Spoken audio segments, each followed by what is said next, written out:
Recently, there's been this video going around on the net called USA Inc. Depopulation and You with Deborah Tavares. And I think she has this site, stopthecrime.net, or she refers to it anyway. And she talks about in this video a document called Silent Weapons for Quiet Wars. I came over here to read this document and found it quite interesting. So I'm going to go through the whole document here in this video. The original video I'll put links to, the US Inc. Depopulation, and I want to thank Ashley Law for referring that video to me. It's very disturbing, and this document is very disturbing as well. So I will include links to this and to the actual video, and it takes a little while to get through. It's 44 pages long, but there's also a lot of technical pages in here that I'm just going to scroll past, and if you care to read them, help yourself, pause the video to read those technical parts of it. But thank you very much for listening, and hopefully you can get all the way through it. Forward. This manuscript was delivered to our offices by an unknown person. We did not steal the document, nor are we involved with any theft from the United States government, and we did not get the document by way of any dishonest methods. We feel that we are not endangering the national security by reproducing this document. Quite the contrary, it has been authenticated, and we feel that we are not only within our rights to publish it, but morally bound to do so. Regarding the training manual, you may have detected that we had to block out the marginal notes by the selectee at the CIA Training Center, but I can assure you that the manual is authentic and was printed for the purpose of introducing the selectee to the conspiracy. It has been authenticated by 4 different technical writers for military intelligence. One just recently retired who wants very much to have this manual distributed throughout the world, and one who is still employed as an electronics engineer by the federal government and has access to the entire series of training manuals. One was stationed in Hawaii and held the highest security clearance in the naval intelligence, and another who is now teaching at a university and has been working with the Central Intelligence Agency for a number of years and wants out before the axe falls on the conspirators. We believe that the entire world should know about this plan, so we distributed internationally 100 of these manuscripts to ask individuals at top-level positions their opinions. The consensus opinion was to distribute this to as many people as who wanted it, and to the end that they would not only understand that war had been declared against them, but would be able to properly identify the true enemy to humanity. Conspiracy theories are nothing new to history. Plots to kill Caesar and overthrow Rome abounded, for instance. However, it is seldom that concrete clues to such plots come to light and are generally known. Silent Weapons for Quiet Wars, an introduction programming manual, was uncovered quite by accident on July 7, 1986, when an employee of a Boeing aircraft company purchased a surplus IBM copier for scrap parts at a sale and discovered inside details of a plan hatched in the embryonic days of the Cold War, which called for control of the masses through manipulation of industry, peoples, pastimes, education, and political leanings. It called for a quiet revolution, putting brother against brother and diverting the public's attention from what is really going on. The document you are about to read is real. It is reprinted in its virgin form with diagrams as a touch of reality. Top Secret. Silent Weapons for Quiet Wars Operations Research Technical Manual TM-SW7905.1. Welcome aboard. This publication marks the 25th anniversary of the Third World War, called the Quiet War, being conducted using subjective biological warfare fought with silent weapons. This book contains an introductory description of this war, its strategies, and its weaponry. May 1979, number 74-1120. Security.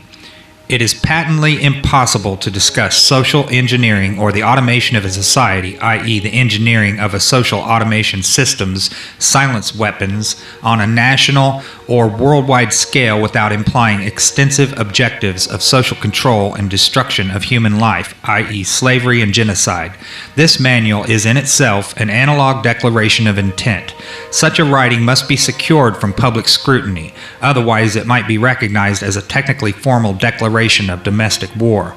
Furthermore, when any person or group of persons in a position of great power and without full knowledge and consent of the public uses such knowledge and methodologies for economic conquest, it must be understood that a state of domestic warfare exists between said person or group of persons and the public.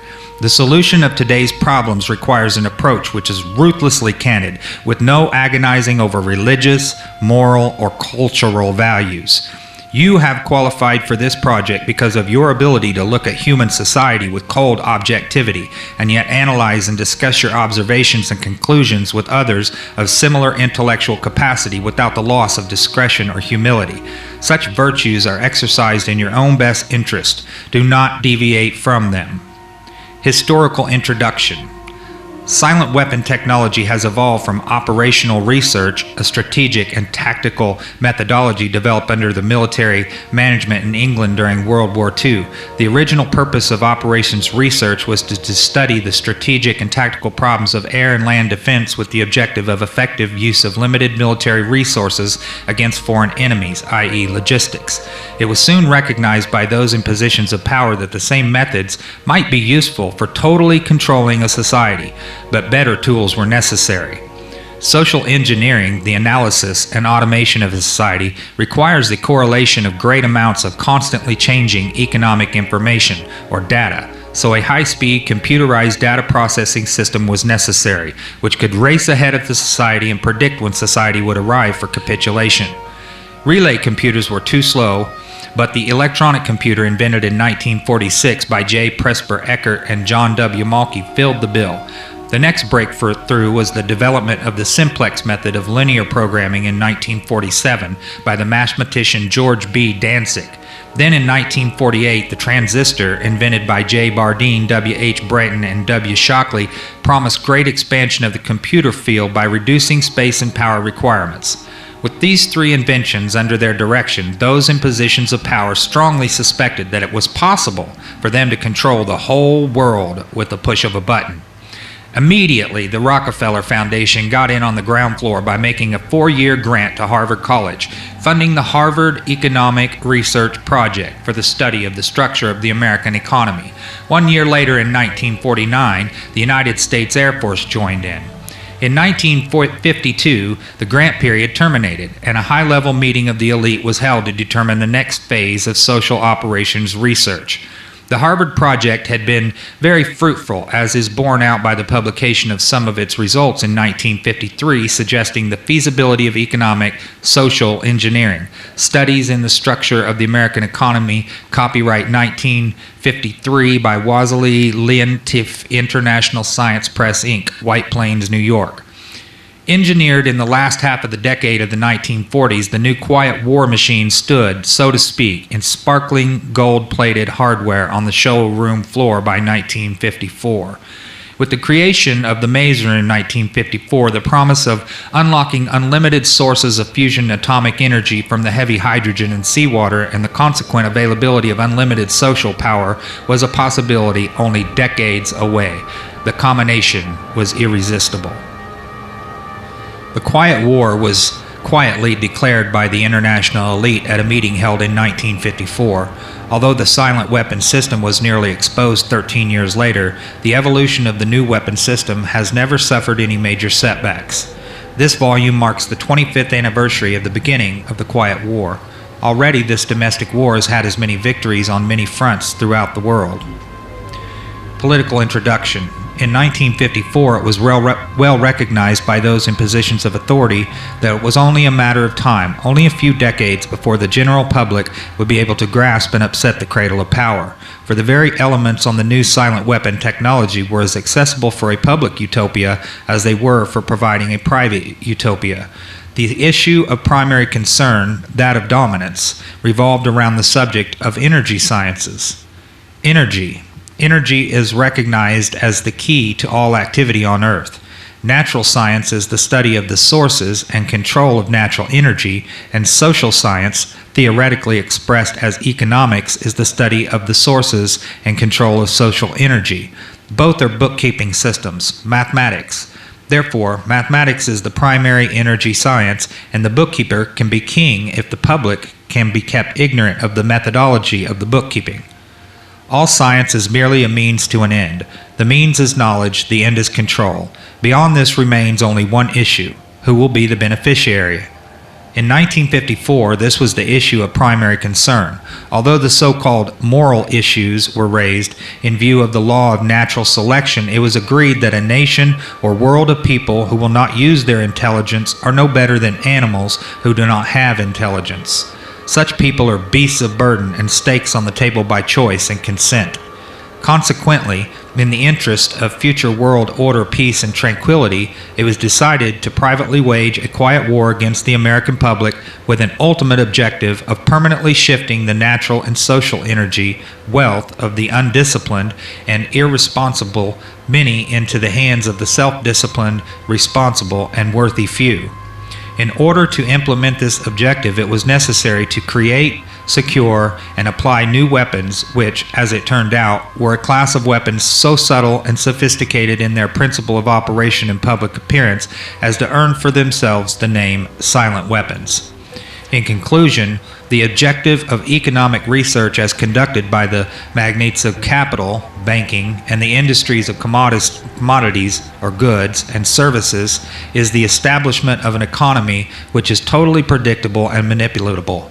In order to achieve a totally predictable economy, the low-class elements of society must be brought under total control. Example, they must be housebroken, trained, and assigned a yoke, a long-term social duty from a very early age, before they have an opportunity to question the propriety of the matter. In order to achieve such conformity, the lower-class family unit must be disintegrated by a process of increasing preoccupation of the parents and the establishment of government-operated daycare centers for the occupationally orphaned children. The quality of education given to the lower class must be of the poorest sort, so that the mode of ignorance isolating the inferior class from the superior class is and remains incomprehensible to the inferior class. With such an initial handicap, even bright lower-class individuals have little, if any, hope of extricating themselves from their assigned lot in this life. This form of slavery is essential to maintain some measure of social order, peace, and tranquility for the ruling upper class. Descriptive introduction of the silent weapon. Everything that is expected from an ordinary weapon is expected from a silent weapon by its creators, but only in its own manner of functioning.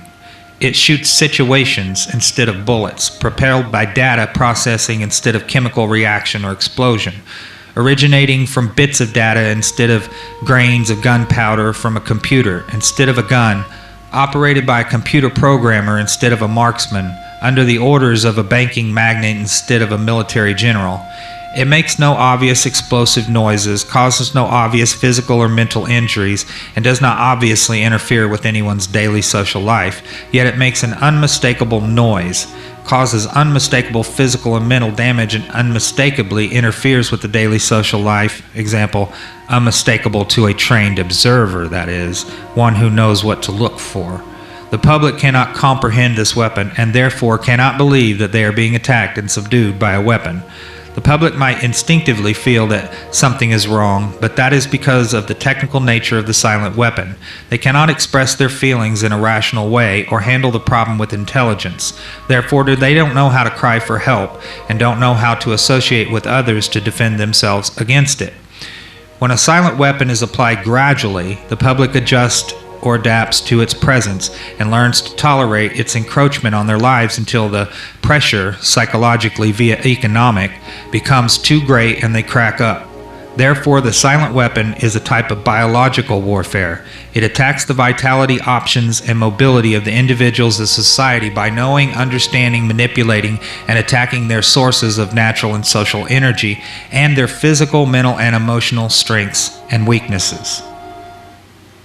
Theoretical introduction. Give me control over a nation's currency and I care not who makes its laws. Mayor Amschel Rothschild, 1743 to 1812. Today's silent weapons technology is an outgrowth of a simple idea discovered, succinctly expressed, and effectively applied by the quoted Mr. Mayor Amschel Rothschild. Mr. Rothschild discovered the missing passive component of economic theory known as economic inductance. He, of course, did not think of his discovery in these 20th century terms, and to be sure, mathematical analysis had to wait for the Second Industrial Revolution, the rise of the theory of mechanics and electronics, and finally the invention of the electronic computer before it could be effectively applied in the control of world economy. General energy concepts. In the study of energy systems, there always appears three elementary concepts. These are potential energy, kinetic energy, and energy dissipation. And corresponding to these concepts, there are three idealized, essentially pure physical counterparts called passive components. In the science of physical mechanics, the phenomenon of potential energy is associated with a physical property called elasticity or stiffness and can be represented by a stretched spring. In electronic science, potential energy is stored in a capacitor instead of a spring. This property is called capacitance instead of elasticity or stiffness. In the science of physical mechanics, the phenomenon of kinetic energy is associated with a physical property called inertia or mass and can be represented by a mass or flywheel in motion. In electronic science, kinetic energy is stored in an inductor in a magnetic field instead of a mass. This property is called inductance instead of inertia. In the science of physical mechanics, the phenomenon of energy dissipation is associated with a physical property called friction or resistance and can be represented by a dashpot or other device which converts energy into heat. In electronic science, dissipation of energy is performed by an element called either a resistor or a conductor, the term resistor being the one generally used to describe a more ideal device, example wire, employed to convey electronic energy efficiently from one location to another. The property of a resistance or conductor is measured as either resistance or conductance reciprocals. In economics, these three energy concepts are associated with economic capacitance would equal capital, money, stock, inventory, investments in buildings and durables. Economic conductance would be goods, production flow coefficients. Economic inductance would be services, the influence of the population of industry on output. All of the mathematical theory developed in the study of one energy system, mechanics, electronics, can be immediately applied in the study of other energy systems. Mr. Rothschild's energy discovery. What Mr. Rothschild had discovered was the basic principle of power, influence, and control over people as applied to economics. That principle is, when you assume the appearance of power, people soon give it to you. Mr. Rothschild had discovered that currency or deposit loan accounts had the required appearance of power that could be used to induce people, inductance with people corresponding to a magnetic field, into surrendering their real wealth in exchange for a promise of greater wealth instead of real compensation. They would put up real collateral in exchange for a loan of promissory notes. Mr. Rothschild found that he could issue more notes than he had backing for, so long as he had someone's stock of gold as a persuader to show his customers. Mr. Rothschild loaned his promissory notes to individual and governments. These would create overconfidence. Then he would make money scarce, tighten control of the system, and collect the collateral through the obligation of contracts. The cycle was then repeated. These pressures could be used to ignite a war. Then he would control the availability of currency to determine who would win the war. That government which agreed to give him control of its economic system got his support. Collection of debts was guaranteed by economic aid to the enemy of the debtor. The profit derived from this economic methodology made Mr. Rothschild all the more able to expand his wealth. He found that the public greed would allow currency to be printed by government order beyond the limits of inflation of backing in precious metal or the production of goods and services. Apparent capital as paper inductor. In this structure, credit presented as a pure element called currency has the appearance of capital, but is in effect negative capital. Hence, it has the appearance of service, but is in fact indebtedness or debt. It is therefore an economic inductance instead of an economic capacitance, and if balanced in no other way, will be balanced by the negation of population, war, or genocide. The total goods and services represent real capital called the gross national product, and currency may be printed up to this level and still represent economic capacitance. But currency printed beyond this level is subtractive, represents the introduction of economic inductance, and constitutes notes of indebtedness. War is therefore the balancing of the system by killing the true creditors, the public, which we have taught to exchange true value for inflated currency, and falling back on whatever is left of the resources of nature and regeneration of those resources. Mr. Rothschild had discovered that currency gave him the power to rearrange the economic structure to his own advantage, to shift economic inductance to those economic positions which would encourage the greatest economic instability and oscillation. The final key to economic control had to wait until there was sufficient data and high-speed computing equipment to keep close watch on the economic oscillations created by the price shocking and excess paper energy credits, paper inductance, and inflation. Breakthrough. The aviation field provided the greatest evolution in economic engineering by way of mathematical theory of shock testing. In this process, a projectile is fired from an airframe on the ground, and the impulse of the recoil is monitored by vibration transducers connected to the airframe and wired to chart recorders. By studying the echoes or reflections of the recoil impulse in the airframe, it is possible to discover critical vibrations in the structure of the airframe, which either vibrations of the engine or alien vibrations of the wings or a combination of the two might reinforce, resulting in a resonant self-destruction of the airframe in flight as an aircraft. From the standpoint of engineering, this means that the strengths and weaknesses of the structure of the airframe in terms of vibrational energy can be discovered and manipulated. Applications in economics. To use this method or airframe shock testing in economic engineering, the prices of commodities are shocked and the public consumer reaction is monitored. The resulting echoes of the economic shock are interpreted theoretically by computers, and the psycho-economic structure of the economy is thus discovered. It is by this process that partial differential and difference matrices are discovered that define the family household and make possible its evaluation as an economic industry, dissipative consumer structure. Then the response of the household to future shocks can be predicted and manipulated, and society becomes a well-regulated animal with its reins under the control of a sophisticated computer-regulated social engineering bookkeeping system.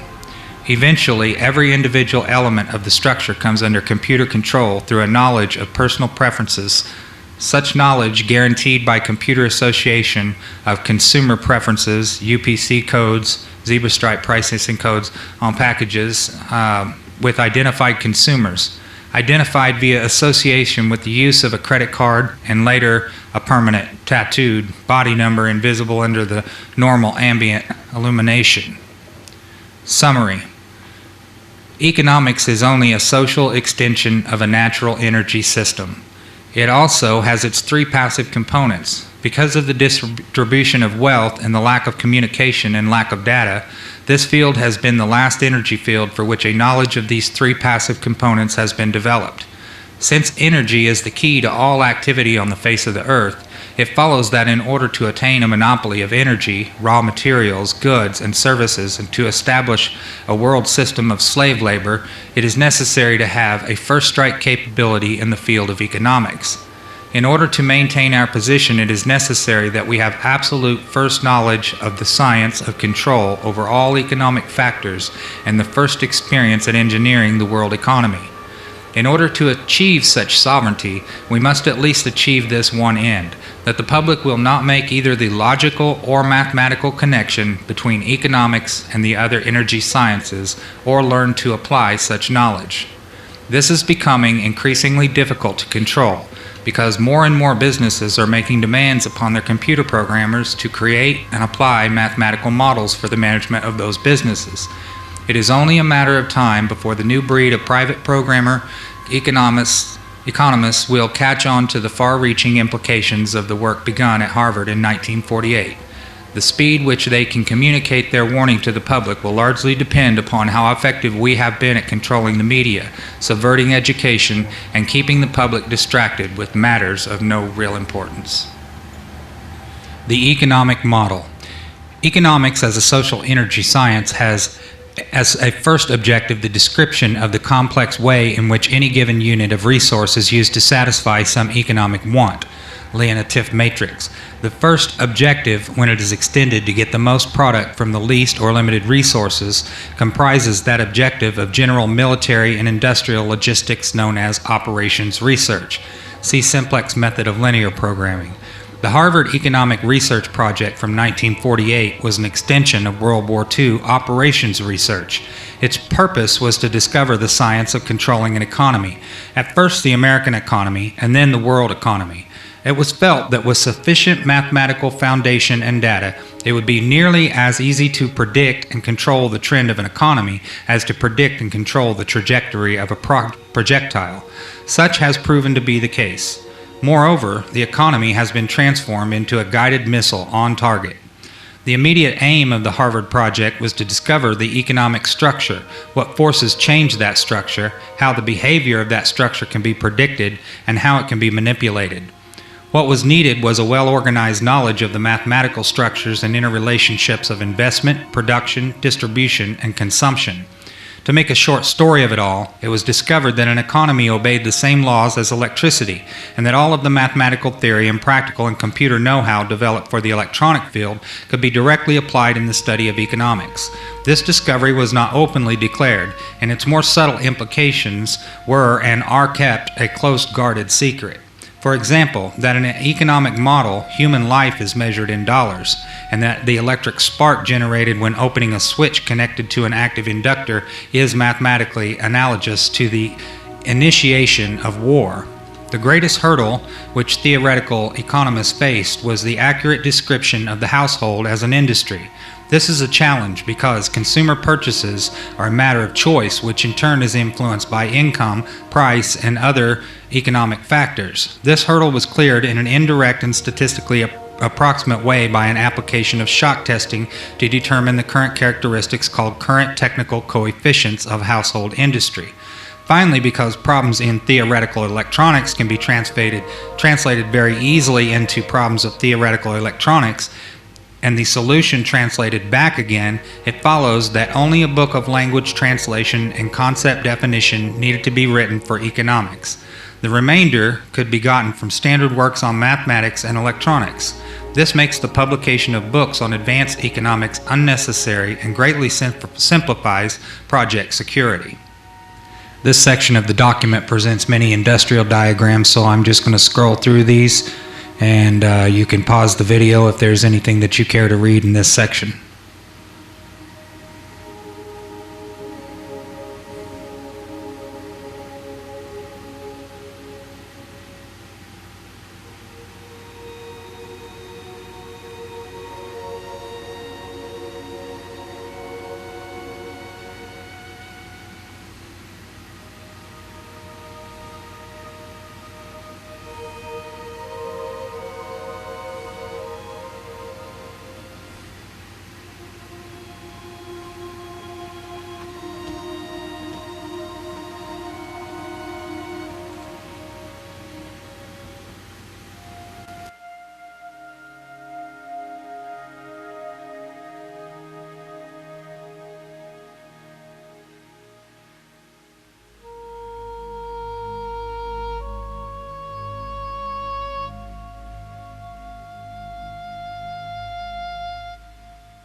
The social welfare program is nothing more than an open-ended credit balance system which creates a false capital industry to give non-productive people a roof over their heads and food in their stomachs. This can be useful, however, because the recipients become state property in return for the gift, a standing army for the elite. For he who pays the piper picks the tune. Those who get hooked on the economic drug must go to the elite for a fix. In this method of introducing large amounts of stabilizing capacitance is by borrowing on the future credit of the world. This is a fourth law of motion on set and consists of performing an action and leaving the system before the reflected reaction returns to the point of action, a delayed reaction. This means the means of surviving the reaction is by changing the system before the reaction can return. By this means, politicians become more popular in their own time and the public pays later. In fact, the measure of such a politician is the delay time. The same thing is achieved by a government by printing money beyond the limit of the gross national product, an economic process called inflation. This puts a large quantity of money into the hand of the public and maintains a balance against their greed, creates a false self-confidence in them, and for a while stays the wolf from the door. They must eventually resort to war to balance the account, because war ultimately is merely the act of destroying the creditor, and the politicians are the publicly hired hitmen that justify the act to keep the responsibility and blood off the public conscience. See section on consent factors and social economic structuring. If the people really cared about their fellow man, they would control their appetites, greed, procreation, etc., so that they would not have to operate on a credit or welfare social system which steals from the worker to satisfy the bum. Since most of the general public will not exercise restraint, there are only two alternatives to reduce the economic inductance of the system. Let the populace bludgeon each other to death in war, which will only result in a total destruction of the living earth. Take control of the world by the use of economic silent weapons in a form of quiet warfare, and reduce the economic inductance of the world to a safe level by a process of benevolent slavery and genocide. The later option has been taken as the obviously better option.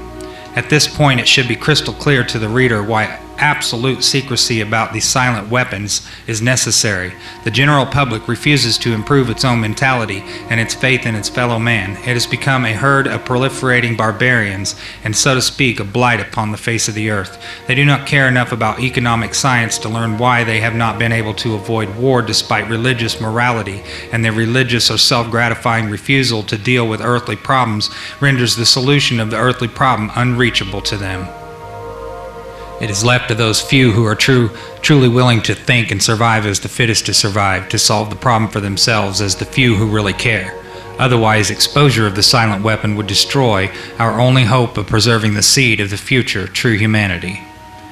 Now the following is a bunch more technical information. If you're curious, just pause the video. I'm going to scroll through it fairly quickly.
One method of evaluating the technical coefficients of the household industry depends upon shocking the prices of a commodity and noting the changes in the sales of all of the commodities.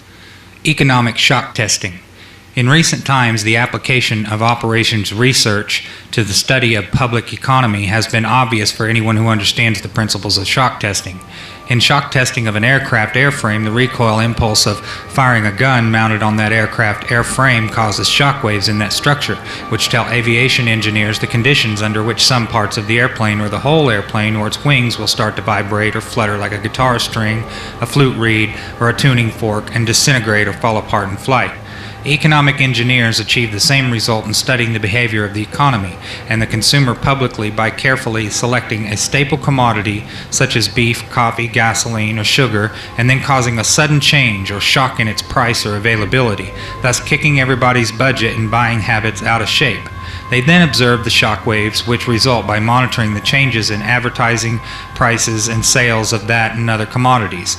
The objective of such studies is to acquire the know-how to set the public economy into a predictable state of motion or change, even a controlled self-destructive state of motion which will convince the public that certain expert people should take control of the money system and reestablish security rather than liberty and justice for all. When the subject citizens are rendered unable to control their financial affairs, they of course become totally enslaved and a source of cheap labor. Not only the prices of commodities, but also the availability of labor can be used as the means of shock testing. Labor strikes deliver excellent tests. Shock to an economy, especially in the critical service areas of trucking and transportation, communication, public utilities, energy, water, garbage collection, etc. By shock testing, it is found that there is a direct relationship between the availability of money flowing in an economy and the real psychological outlook and response of masses of people dependent upon that availability. For example, there is a measurable quantitative relationship between the price of gasoline and the probability that a person would experience a headache, feel a need to watch a violent movie, smoke a cigarette, or go to a tavern for a mug of beer. It is most interesting that by observing and measuring the economic models by which the public tries to run from their problems and escape from reality, and by applying the mathematical theory of operations research, it is possible to program computers to predict the most probable combination of created events or shocks, which will bring about a complete control and subjugation of the public through a subversion of the public economy by shaking the plum tree. Okay, we're going to scroll through some more of the technical data here, and once again, pause the video if you want to read any of it.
And this is the result into which we substitute to get that set of conditions of prices of commodities, bad news on TV, etc., which will deliver a collapse of public morale ripe for takeover.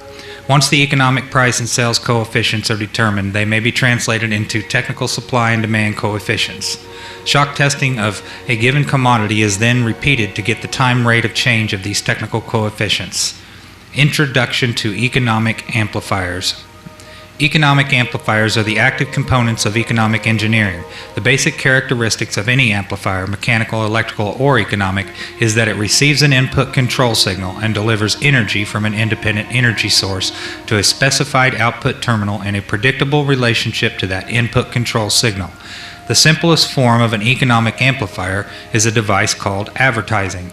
If a person is spoken to by a TV advertiser as if he were 12 years old, then due to suggestibility, he will, with a certain probability, respond or react to that suggestion with the uncritical response of a 12-year-old, and will reach into his economic reservoir and deliver its energy to put that product on impulse when he passes it in the store.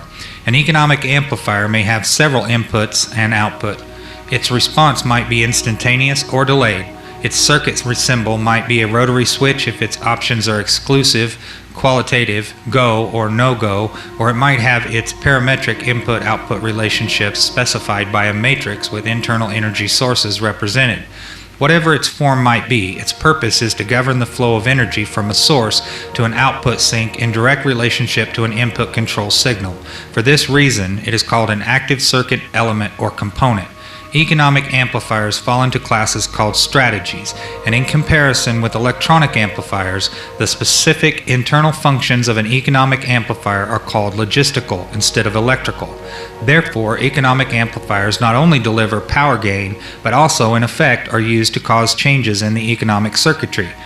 In the design of an economic amplifier, we must have some idea of at least 5 functions, which are the available input signals, the desired output control objectives, the strategic objective, the available economic power sources, the logistical options. The process of defining and evaluating these factors and incorporating the economic amplifier into an economic system has been popularly called game theory. The design of an economic amplifier begins with a specification of the power level of the output, which can range from personal to national. The second condition is accuracy of response. Example, how accurately the output action is a function of the input commands. High gain combined with strong feedback helps to deliver the required precision. Most of the error will be the input data signal. Personal input data tends to be specified, while national input data tends to be statistical. A short list of inputs. Questions to be answered. What, where, why, when, how, and who. General sources of information. Telephone taps, analysis of garbage, surveillance, behavior of children in school, standard of living by, food, shelter, clothing, transportation, social contacts. Telephone itemized record of calls, family, marriage certificates, birth certificates, etc., friends, associates, etc., memberships in organizations, political affiliation.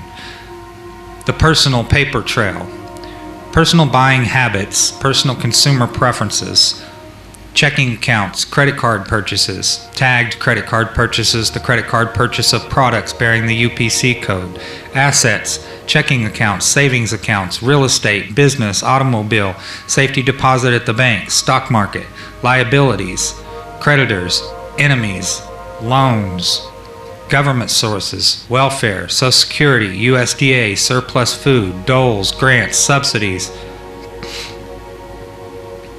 government sources via intimidation, Internal Revenue Service, OSHA, Census, etc., other government sources, surveillance of U.S. mail, habits, patterns, programming, strengths and weaknesses, activities, sports, hobbies, see legal, fear, anger, crime record, hospital records, drug sensitivities, reaction to pain, psychiatric records, fears, angers, disgust, adaptability, reactions to stimuli, violence, suggestibility or hypnosis, pain, pleasure, love, and sex, methods of coping of adaptability and behavior, consumption of alcohol, consumption of drugs, entertainment, religious factors influencing behavior, other methods of escaping from reality, payments, pay on time, payment of telephone bills, energy purchases, water purchases, repayment of loans, house payments, automobile payments, payments on credit cards, the political sensitivity, beliefs, contacts, positions, strengths, weaknesses, projects, activities, legal inputs, behavior control, excuses for investigation, search, arrest, or employment of force to modify behavior, court records, police records, driving record, reports made to police, insurance information, anti-establishment acquaintances, national input information, business sources via the IRS, prices of commodities, sales, investments in, stocks, inventory, production tools and machinery, buildings and improvements, the stock market, banks and credit bureaus, credit information, payment information, miscellaneous sources, polls and surveys, publications, telephone records, energy and utility purchases, and short list of outputs. Outputs create controlled situations, manipulation of the economy, hence society, control by control of compensation and income. Sequence allocates opportunities, destroys opportunities, controls the economic environment, controls the availability of raw materials, controls capital, controls bank rates, controls the inflation of the currency, controls the possession of property, controls industrial capacity, controls manufacturing, controls the availability of goods or commodities, controls the prices of commodities, controls services the labor force, etc., controls payments to government officials, controls the legal functions, controls the personal data files, uncorrectable by the party slandered, controls advertising, controls media contact, controls material available for TV viewing, disengages attention from real issues, engages emotions, creates disorder, chaos, and insanity, controls design and more probing tax forms, controls surveillance, controls the storage of information, develops psychological analysis and profiles of individuals, controls legal functions, controls sociological factors, controls health options, preys on weakness, cripples strengths, leeches wealth and substance. A table of strategies. If you do this, you get this. Keep the public ignorant. Less public organization. Maintain access to control prices, points for feedback, required reaction to output sales, create preoccupation, lowers defenses, attacks the family unit young, control of the education, give less cash and more data, credit and doles, more self-indulgent and more, attack the privacy of the church, destroys faith in the sort of government. Social conformity, computer programming simplicity, minimize the tax program, protest, maximize economic data minimum, enforcement problems, stabilize the consent, simplicity coefficients, tighten control of variables, simpler computer input data, greater predictability, establish boundary conditions, equations, problem simplicity, solutions of differential indifference, proper timing, less data shift and blurring, maximum control, minimum resistance to control, collapse of currency, destroy the faith of the American people in each other. Diversion, the primary strategy. Experience has proven that the simplest method of securing a silent weapon and gaining control of the public is to keep the public undisciplined and ignorant of the basic system principles on the one hand, while keeping them confused, disorganized, and distracted with matters of no real importance on the other hand. This is achieved by disengaging their minds, sabotaging their mental activities, providing a low-quality program of public education in mathematics, logic systems, design, and economics, and discouraging technical creativity, engaging their emotions, increasing their self-indulgence and their indulgence in emotional and physical activities by unrelenting emotional affrontations and attacks, mental and emotional rape by way of constant barrage of sex, violence, and wars in the media, especially the TV and the newspaper, giving them what they desire in excess, junk food for thought, and depriving them of what they really need, rewriting history and law, subjecting the public to the deviant creation, thus being able to shift their thinking from personal needs to highly fabricated outside priorities. These preclude their interest in and discovery of the silent weapons of social automation technology. The general rule is that there is a profit in confusion. The more confusion, the more profit. Therefore, the best approach is to create problems and then offer solutions. Diversion summary. Media. Keep the adult public attention diverted away from the real issues, social issues, and captivated by matters of no real importance. Schools. Keep the young public ignorant of real mathematics, real economics, real law, and real history. Entertainment. Keep the public entertainment below a 6th grade level. Work. Keep the public busy with no time to think, back on the farm with the other animals. Consent, the primary victory. A silent weapon system operates upon data obtained from a docile public by legal, but not always lawful force. Much information is made available to silent weapon system programmers through the Internal Revenue Service. See Studies in Structure of the American Economy for an IRS source list. This information consists of the enforced delivery of well-organized data contained in federal and tax state forms, collected, assembled, and submitted by slave labor provided by taxpayers and employers. Furthermore, the number of such forms submitted to the IRS is a useful indicator of public consent, an important factor in strategic decision-making. Other data sources are given in the short list of inputs. Consent coefficients, numerical feedback indicating victory status, psychological basis. When the government is able to collect tax and seize private property without just compensation, it is an indication that the public is ripe for surrender and is consenting to enslavement and legal encroachment. A good and easily quantified indicator of harvest time is the number of public citizens who pay income tax despite an obvious lack of reciprocal or honest service from the government. amplification energy sources. The next step in the process of designing an economic amplifier is discovering the energy sources. The energy source which support any primitive economic system are, of course, a supply of raw materials and the consent of the people to labor, and consequently assume a certain rank, position, level, or class in the social structure to provide labor at various levels in the pecking order. Each class, in guaranteeing its own level of income, controls the class immediately below it, hence preserves the class structure. This provides stability and security, but also government from the top. As time goes on and communication and education improve, the lower class elements of the social labor structure become knowledgeable and envious of the good things that the upper class members have. They also begin to attain a knowledge of energy systems and the ability to enforce their rise through the class structure. This threatens the sovereignty of the elite. If this rise of the lower class can be postponed long enough, the elite can achieve energy dominance, and labor by consent no longer will hold a position of an essential energy source.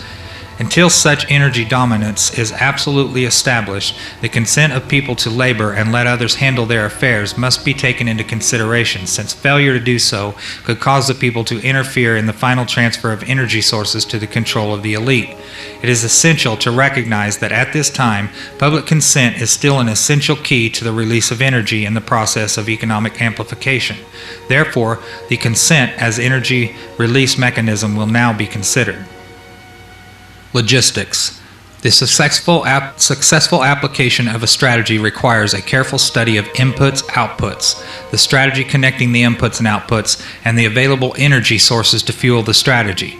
This study is called logistics. A logistical problem is studied at the elementary level first, and then levels of greater complexity are studied as a synthesis of elementary factors. This means that a given system is analyzed, i.e. broken down into subsystems, and these in turn are analyzed until by this process one arrives at the logistical atom, the individual.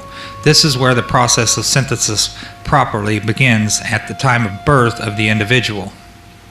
The artificial womb. From the time a person leaves its mother's womb, its every effort is directed towards building, maintaining, and withdrawing into artificial wombs various sorts of substitute protective devices or shells. The objective of these artificial wombs is to provide a stable environment for both stable and unstable activity, to provide a shelter for the evolutionary process of growth and maturity, example survival, to provide security for freedom, and to provide defensive protection for offensive activity. This is equally true of both the general public and the elite. However, there is a definite difference in the way each of these classes go about the solution of problems. The political structure of a nation, dependency. The primary reason why the individual citizens of a country create a political structure is a subconscious wish or desire to perpetuate their own dependency relationship of childhood.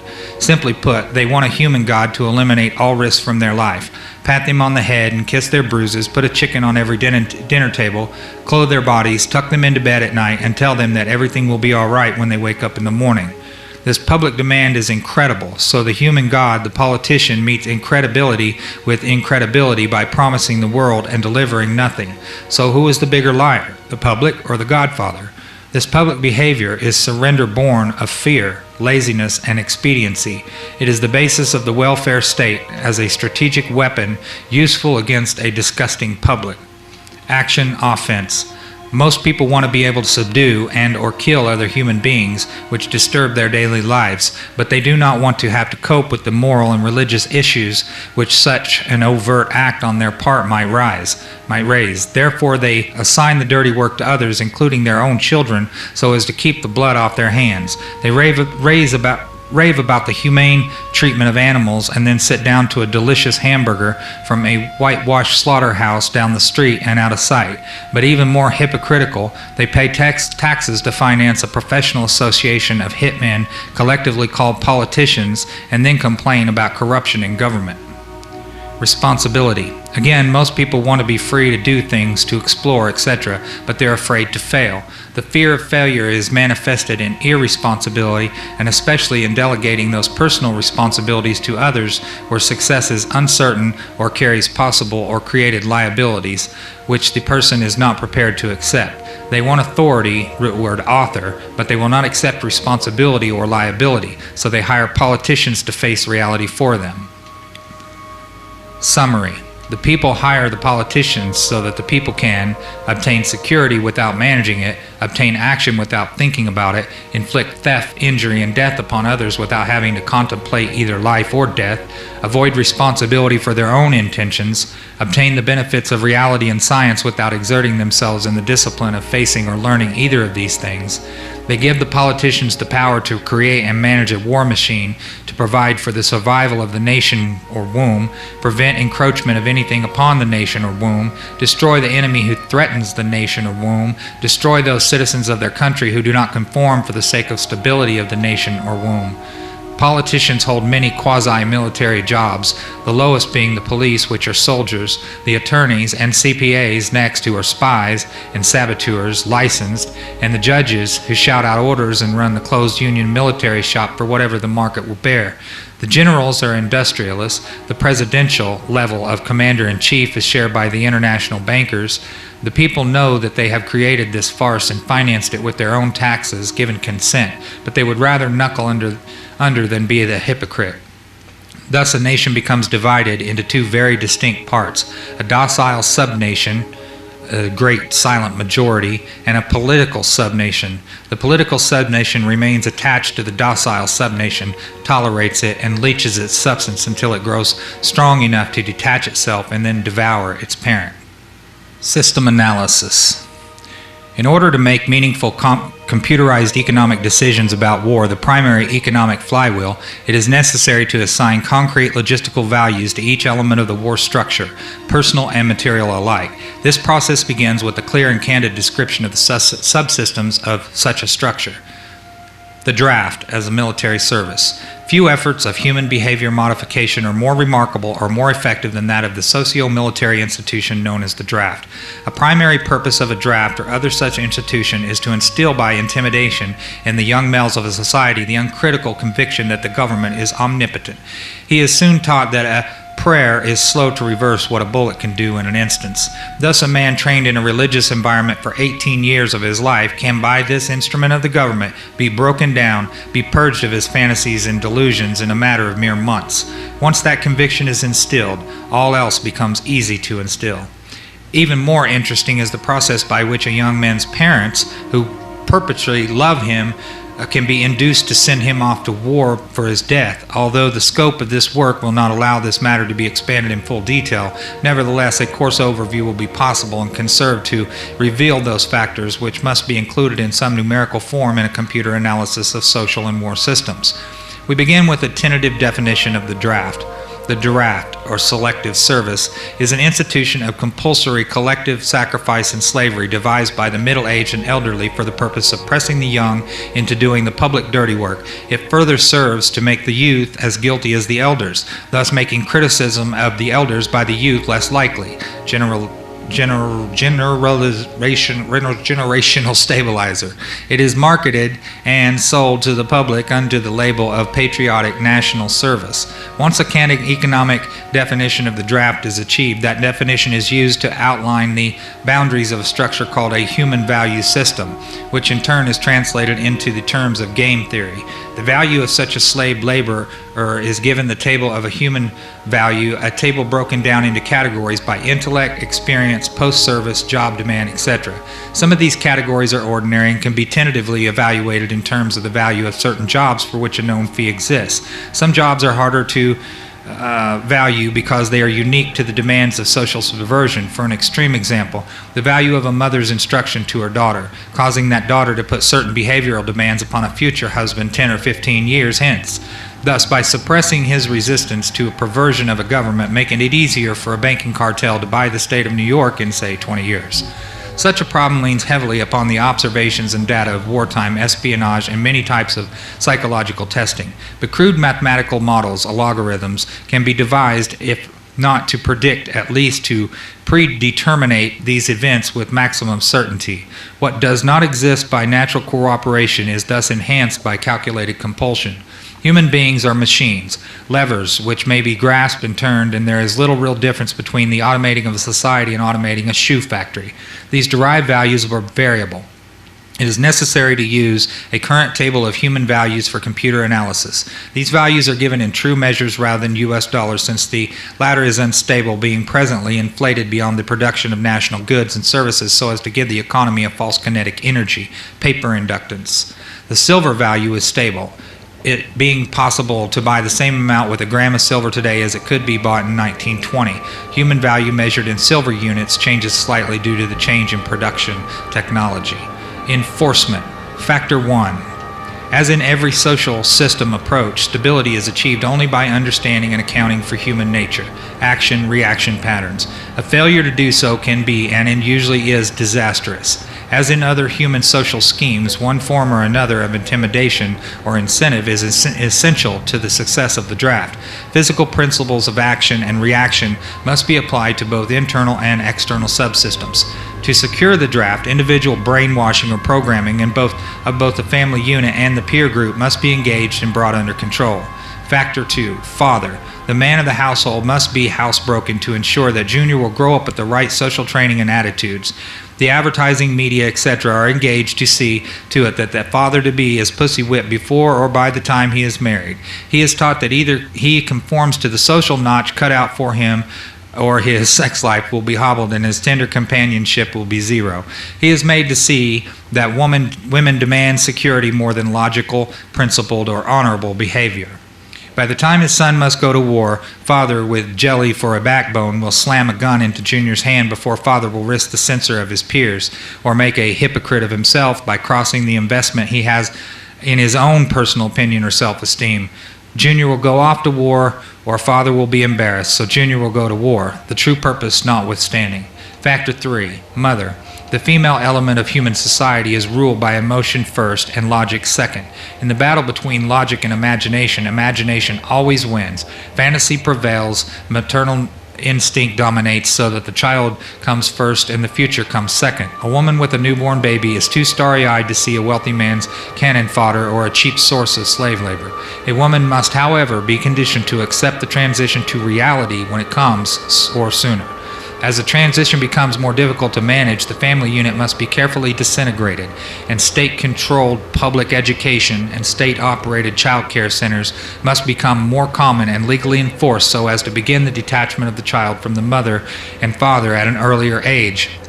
Inoculation of behavioral drugs, Ritalin, can speed the transition for the child. Mandatory. Caution. A woman's impulsive anger can override her fear. An irate woman's power must never be underestimated, and her power over a pussy-whipped husband must likewise never be underestimated. It got a woman the vote in 1920. Factor 4. Junior. The emotional pressure for self-preservation during the time of war and the self-serving attitude of the common herd that have an option to avoid the battlefield, if Junior can be persuaded to go, is all the pressure finally necessary to propel Johnny off to war. Their quiet blackmailings of him are the threats. No sacrifice, no friends, no glory, no girlfriends. Factor 5. The sister. And what about Junior's sister? She is given all the good things of life by her father and taught to expect the same from her future husband regardless of the price. Factor 6. Cattle. Those who will not use their brains are no better off than those who have no brains. And so this mindless school of jellyfish, father, mother, son, and daughter, become useful beasts of burden or trainers of the same. This concludes what is available in this document. If you've made it this far, I want to thank you very much for taking the time to listen, and I would highly encourage you to visit www.stopthecrime.net. It's where this document came from, and I will include links below in the description. And thank you very much again for listening. And get this out to your friends and family. Tell them about stopthecrime.net. Show them the article. You can download it from there.